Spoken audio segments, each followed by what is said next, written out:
internationale. Merci d'être avec nous. On va décrypter avec vous justement les grandes lignes de cette visite d'Angela Merkel, avec tout d'abord des prises de position assez fortes contre l'antisémitisme. Et vous relevez des contradictions justement entre ses déclarations et sa politique en Allemagne. Oui, les déclarations sont fermes, effectivement, et elles sont les bienvenues. Mais il y a un problème sur le fait que beaucoup de dirigeants allemands et la presse allemande continuent de refuser de reconnaître qu'une grande partie, voire une majorité, selon les dirigeants de la communauté juive allemande, des attaques antisémites et des violences antisémites aujourd'hui en Allemagne sont perpétrées par des musulmans. Et là, les données de la police en Allemagne aujourd'hui essaient de cacher cela.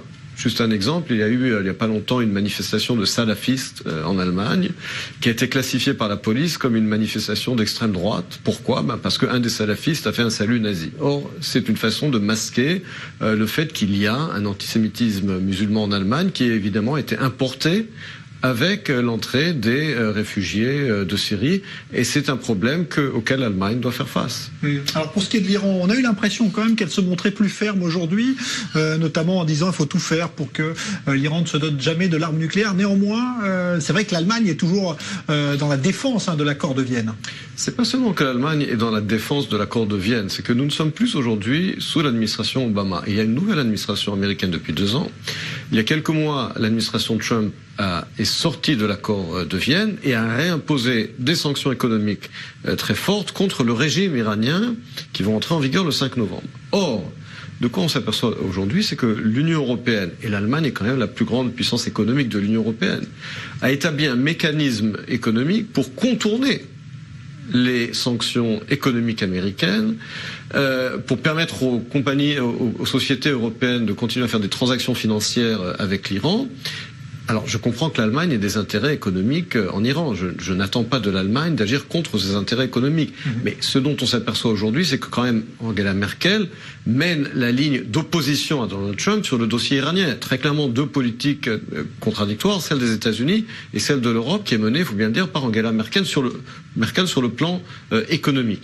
Donc, dire d'un côté, absolument, on va tout faire pour empêcher que l'Iran ait l'arme nucléaire et à côté contourner les sanctions américaines, alors qu'on sait, Netanyahou l'a prouvé, que les Iraniens trichent, les Iraniens mentent. Et par conséquent, fermer les yeux en disant comme si l'accord se passait très bien alors que les Iraniens ne le respectent pas et alors que les Iraniens poursuivent leur programme nucléaire militaire, il y a là un véritable problème, une contradiction entre les déclarations qui consistent à dire nous aussi nous sommes contre un Iran nucléaire, mais il y a aujourd'hui une nouvelle tentative de freiner l'Iran par le biais des sanctions et là, l'Allemagne les contourne avec l'Union européenne. Oui, pas seulement, elle contourne également les sanctions imposées par les Américains à l'UNRWA. Alors sur la question de l'UNRWA, encore une fois une contradiction. Encore une fois une contradiction. D'un côté, une Angela Merkel qui dit « je suis pour la solution de 2 États ».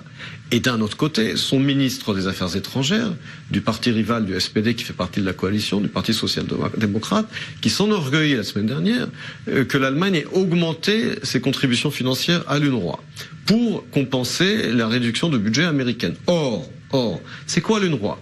C'est cette agence qui, depuis 70 ans, ne fait que perpétuer et amplifier le problème des réfugiés en appliquant le statut à leurs descendants et en maintenant l'illusion que ces descendants, après 3 générations qui seraient devenus 5 millions selon les calculs de l'UNRWA, vont pouvoir avoir ce soi-disant droit au retour qui, il faut bien le dire, est incompatible avec une solution de 2 États. On ne peut pas à la fois promouvoir une solution de 2 États et financer l'UNRWA. C'est une contradiction. Donc contradiction sur la question de l'antisémitisme, refus de reconnaître qu'il s'agit essentiellement d'un antisémitisme musulman, contradiction sur la question de l'Iran, on est contre un Iran nucléaire mais on fait tout pour contrecarrer les sanctions américaines, et contradiction sur le dossier palestinien, être pour une solution de 2 États, mais d'un autre côté financer l'agence qui est l'ultime obstacle à une solution de 2 États.